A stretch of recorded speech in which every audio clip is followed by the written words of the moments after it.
Yes, everybody, it is Russ from the West Ham Network. Hope you are all well. If you're new around here, where the you been? I've been funny. We've been here in various iterations for eight years as of this week. I think it's the eighth birthday.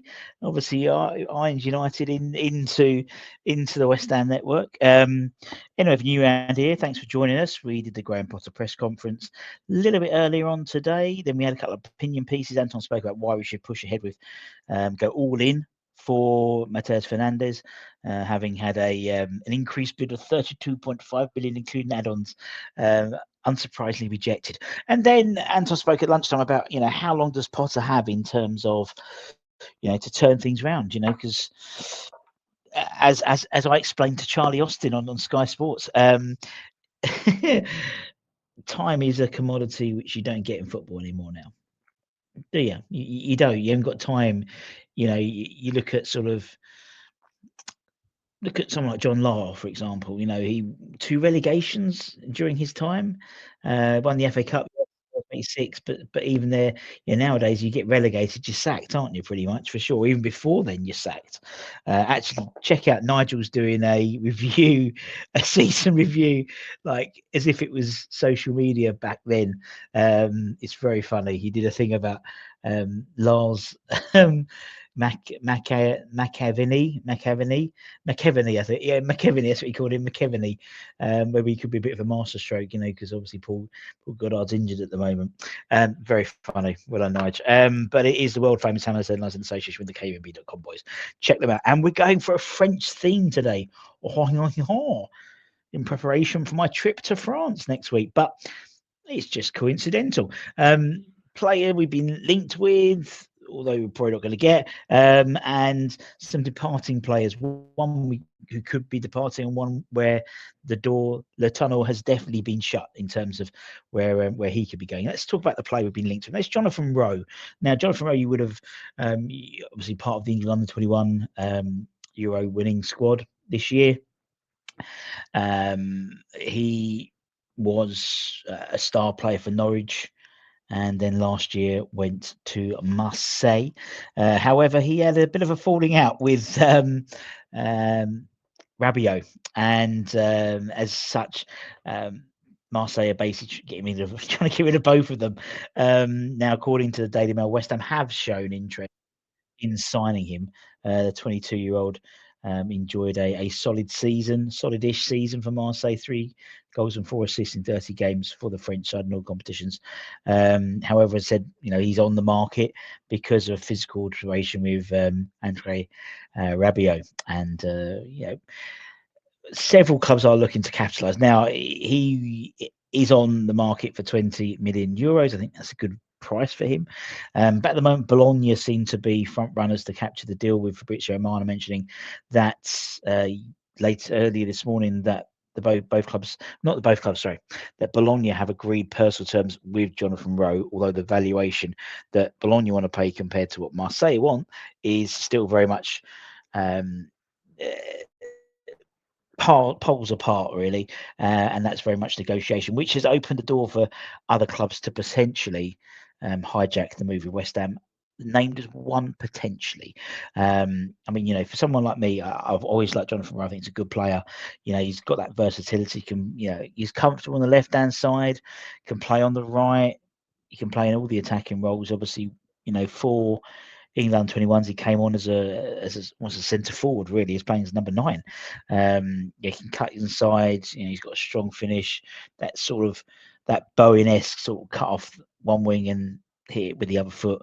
That's what he does quite a lot, and quite sort of direct, very pacey, which is obviously something we are in desperate need. But as much as I would like Jonathan Rowe to join West Ham, I just don't think it's happening, in all honesty.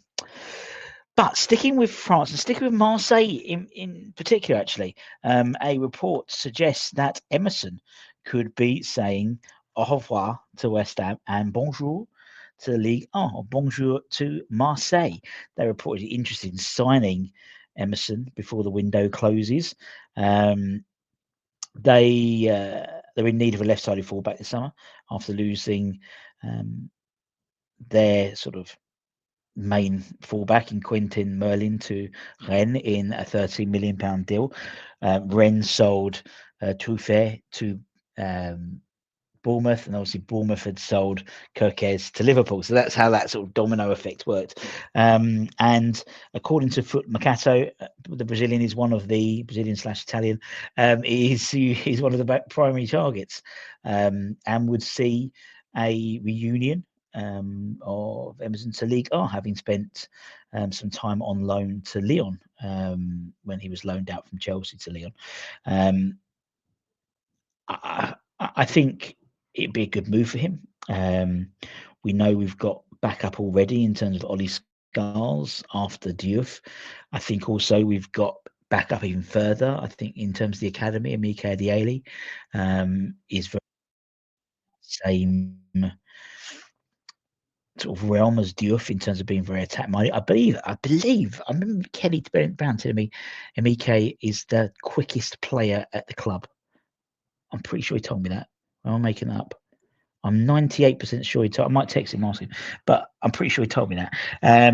So it could be au revoir to Emerson. One person it's unlikely to be au revoir to is Alphonse Areola in terms of a French exit, so to speak. He was heavily linked a week or so ago with a move to newly promoted Paris FC, who are backed by the Red Bull Group. They were looking at taking him on loan with an option to buy clause in the contract.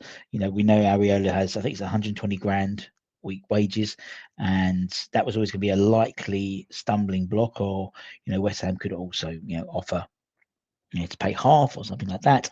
But that ship has seemed to have sailed, with Paris FC now officially signing another goalkeeper and a former teammate of Areola at PSG, I believe, Kevin Trapp. He has a German international signed a 3-year deal and will be on around £60,000 a week. Now, the only other club really seamlessly of any kind of interest in Alphonse was Espanyol. However, they've just signed Marko Dimitrovic. Yes, Dimitrovic, once of Charlton Athletic, but now he's moved to Espanyol. I think he was at Real Mallorca, and he moved to the La Liga side after losing Jose Garcia to Barcelona recently. So that really has slammed the door in terms of where they can go with Areola, particularly because where he wants to go, he'd want to go to be playing first team football, particularly in a World Cup year, to have any chance of getting into that World Cup squad. We were, tentatively looking at bringing in his replacement already with Charles, wasn't it? Charles from Sheffield Wednesday, the 20-year-old Northern Ireland international. However, it would seem that they very much blocked that move. So that ship was sailed as well for us to have a replacement. So we won't let one go without one coming in. So it does seem that unless someone comes in for a late move, Areola will still be a West Ham player for the foreseeable future until at least the January transfer window. And that's it, my friends. Go and check out our coverage of David Moyes. I keep saying it. Jesus, move on, Russ. Move on. The Graham Potter press conference ahead of the game tomorrow. And then tomorrow we'll start having obviously the build up for the game itself, and we'll be doing a review show immediately afterwards, walking around. So if you see me walking around at London Stadium or the outside of London Stadium after the game, come over and say hello and get on camera. Until next time, my friends, much love. Bye-bye.